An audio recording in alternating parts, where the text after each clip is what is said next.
Bienvenue dans l'Écho du Cœur, podcast destiné à éveiller les consciences en abordant l'impact de nos blessures inconscientes sur notre vie. Je suis Marion Magdela, docteure en psychologie clinique et je vais vous accompagner pendant cet épisode.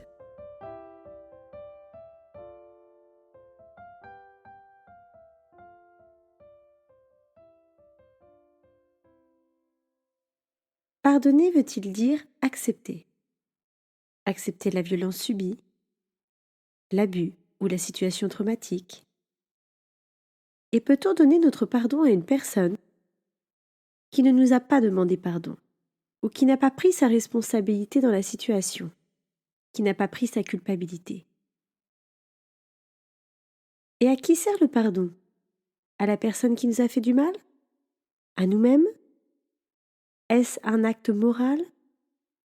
Est-ce parce qu'il faut pardonner car il est dit dans la religion qu'il faut le faire ? Et surtout, comment peut-on pardonner à un parent qui nous a maltraités ? À un parent qui a abusé sexuellement ou émotionnellement de nous ?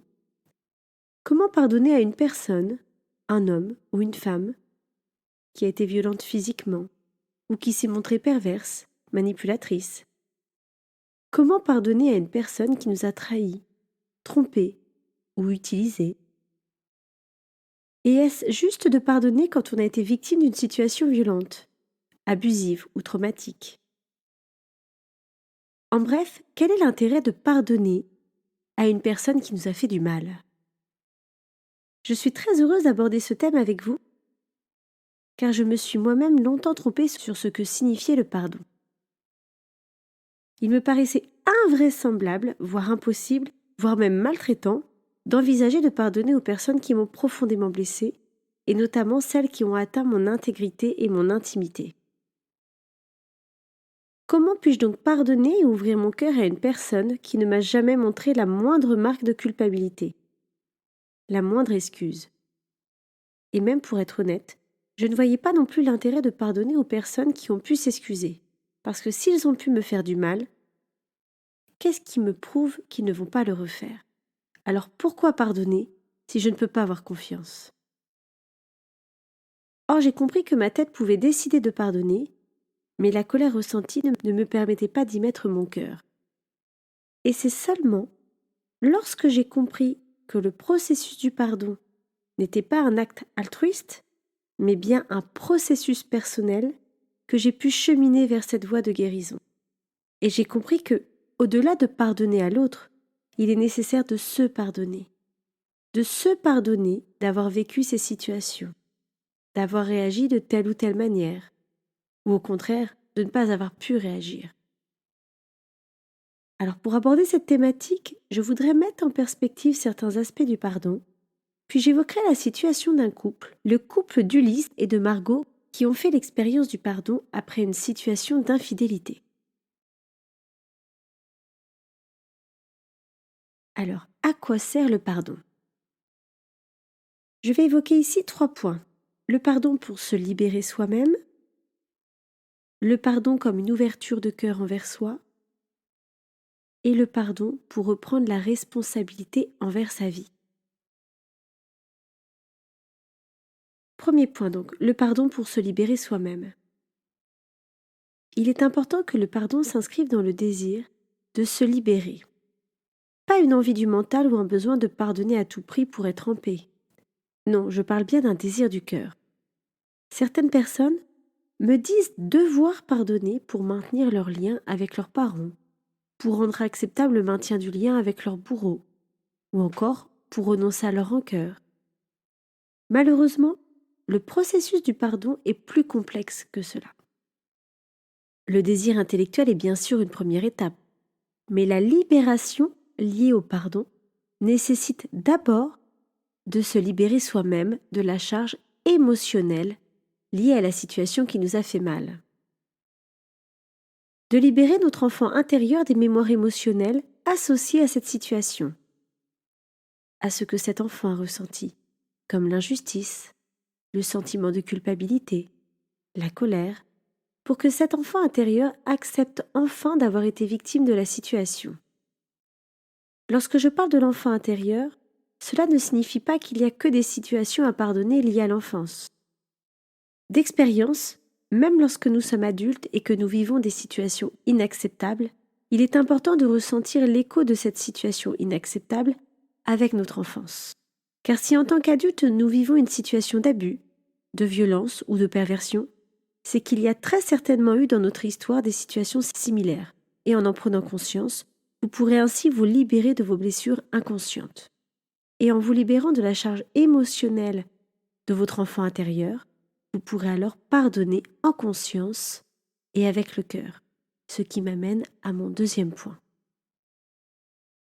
Le pardon comme une ouverture de cœur envers soi.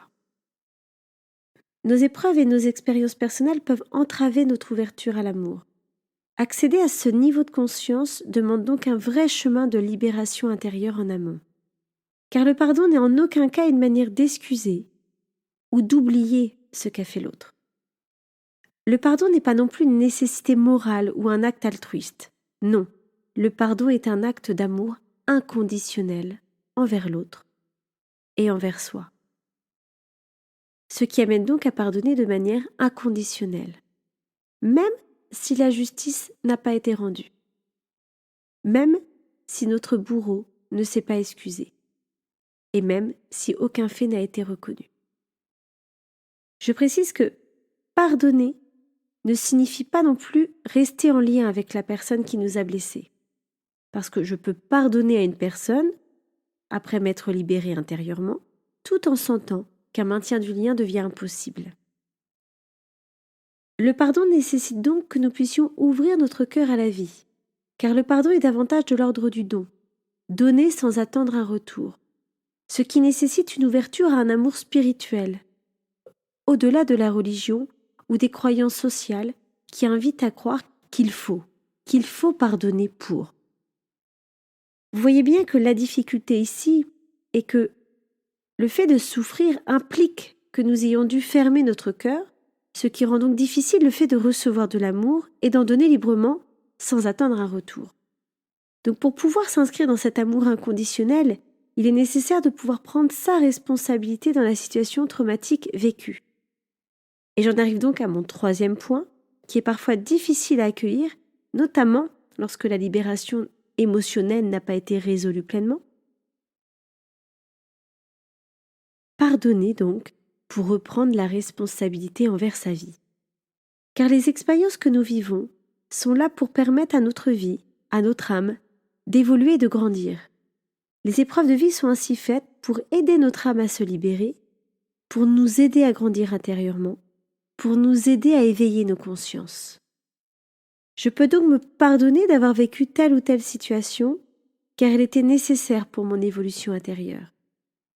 Et je peux donc pardonner à ma vie d'avoir dû vivre telle ou telle situation, car elle a été nécessaire pour l'évolution de mon âme. Pour illustrer mon propos, je voudrais donc vous parler brièvement d'une situation d'infidélité dans un couple, le couple d'Ulysse, 38 ans, et de Margot, 42 ans. J'ai tout d'abord rencontré Margot, qui a voulu entreprendre une thérapie sur demande de son mari Ulysse, car celui-ci ne lui pardonnait pas d'avoir été trompé. Très vite, la thérapie individuelle de Margot est également devenue une thérapie de couple, mais aussi une thérapie pour Ulysse. Nous avons donc pu travailler ensemble, que ce soit individuellement mais aussi dans la thérapie de couple, travailler sur les blessures de l'enfant intérieur, c'est-à-dire les blessures que cette situation d'infidélité est venue réveiller chez Ulysse et chez Margot.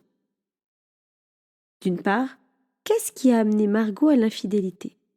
Et d'autre part, que vient réveiller chez Ulysse le fait de s'être senti trahi et d'avoir été trompé? Les temps de séance à trois ont permis au couple de communiquer sur leur vécu et leur ressenti pour permettre une compréhension plus profonde. Comprendre pour Ulysse, comprendre avec le cœur, avec empathie, ce qui a amené Margot à le tromper malgré son amour pour lui, et comprendre pour Margot, avec empathie, ce que vit intérieurement Ulysse. Cette compréhension de cœur à cœur et la libération des blessures inconscientes liées à leur histoire de vie ont permis de faire naître dans ce couple un amour détaché d'attente. Un amour plus mûr donc, plus en conscience. Bref, d'accéder à un amour inconditionnel, permettant ainsi un pardon du cœur, sans condition. Cette épreuve leur a donc permis de travailler sur leurs blessures, mais aussi de grandir en conscience intérieure et de vivre une relation de couple plus mûre émotionnellement. Je précise que dans cette situation, Ulysse et Margot ont choisi de rester dans un lien de couple et ont pu exprimer un pardon sincère. Parfois, lorsqu'il y a une situation d'infidélité, certains couples décident de se séparer et le pardon peut arriver plus tard, après la rupture et sans forcément de reprise d'un lien amoureux. Parfois encore, le pardon est impossible lorsqu'il y a une situation de tromperie et la personne trompée conserve alors une rancœur, une rage intérieure. Mais encore une fois, chacun fait comme il peut et chacun a son évolution de vie. Alors, comment faire pour pardonner ? Je voudrais vous proposer 3 exercices. Le premier, un travail d'écriture. Tout d'abord, d'écrire à votre agresseur, votre abuseur, votre bourreau, peu importe comment vous le nommez, et lui écrire votre rage. Rage d'avoir vécu cette situation traumatique, cette situation injuste. Et bien lui écrire avec le cœur ce que vous ressentez, en lui signifiant qu'il est le coupable et que vous lui rendez sa culpabilité, sa violence, son abus. Pour vous libérer de ce poids que portent généralement les victimes qui n'ont pas été reconnues comme telles et qui gardent le sentiment de culpabilité.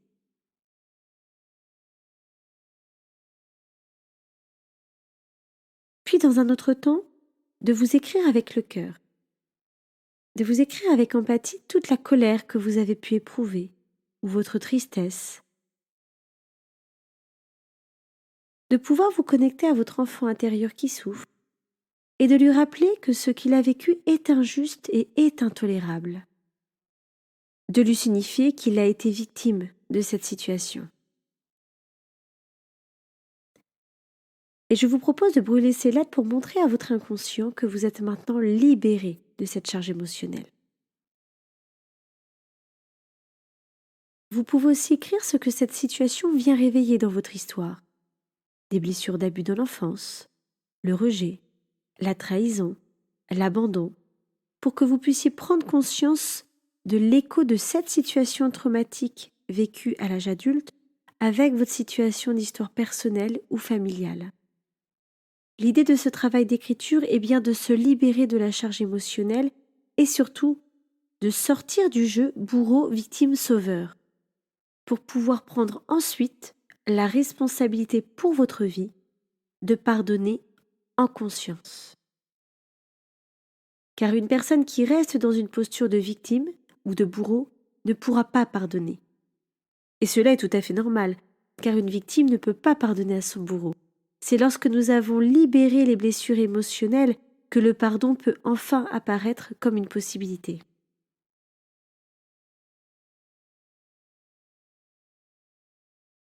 Deuxième exercice, de travailler en méditation sur l'ouverture du cœur. Soit de visualiser au niveau de votre chakra cœur, donc situé au centre de votre poitrine, une jolie couleur vert émeraude qui s'ouvre et se diffuse dans tout votre corps. J'ai d'ailleurs mis en ligne une méditation du chakra cœur pour enfants et j'ai eu plusieurs retours d'adultes qui ont écouté cette méditation et qui sentent combien elle leur a été bénéfique. Vous pouvez donc la retrouver sur ma chaîne YouTube si vous en avez besoin. Si vous sentez que cela est juste pour vous, vous pouvez aussi envoyer cette jolie couleur vert émeraude, la couleur du chakra cœur. Envoyez cet amour aux personnes qui vous ont fait du mal en visualisant leur part adulte et leur enfant intérieur. Encore une fois, il n'y a rien à forcer. Il s'agit d'un processus de guérison intérieure qui demande du temps. Un cœur ne peut pas s'ouvrir s'il se sent en danger. Il est donc nécessaire parfois de persévérer et d'y revenir plusieurs fois. Et si vous ne pouvez pas envoyer de l'amour à la personne qui vous a fait mal, respectez-vous et ne faites que ce qui est juste pour vous. Et enfin, troisième exercice, de pardonner à l'autre de vous avoir fait vivre cette situation qui vous a blessé. Puis, de se pardonner d'avoir attiré inconsciemment cette situation et de pardonner à la vie de vous avoir fait vivre cette situation pour votre évolution intérieure. Vous pouvez donc faire un travail de visualisation, d'écriture, selon ce qui vous semble le plus juste. Vous pouvez donc voir que le pardon nécessite une véritable maturité émotionnelle et spirituelle. Donc rien ne sert de forcer ou de vouloir à tout prix. Il s'agit vraiment d'un processus du cœur qui demande un long chemin, un long parcours intérieur. Voici pour cet épisode sur le pardon, qui je l'espère vous donne un éclairage sur le processus de guérison qu'implique le pardon. Le pardon du cœur qui nécessite donc un amour inconditionnel envers soi-même et envers l'autre. Je vous retrouverai donc prochainement pour un nouvel épisode sur le thème du climat incestuel, un sujet très délicat, souvent tabou et malheureusement parfois difficile à reconnaître. Encore merci pour votre écoute et pour soutenir mon travail, n'hésitez pas à liker, à partager, à commenter, mais aussi à vous abonner. À très bientôt.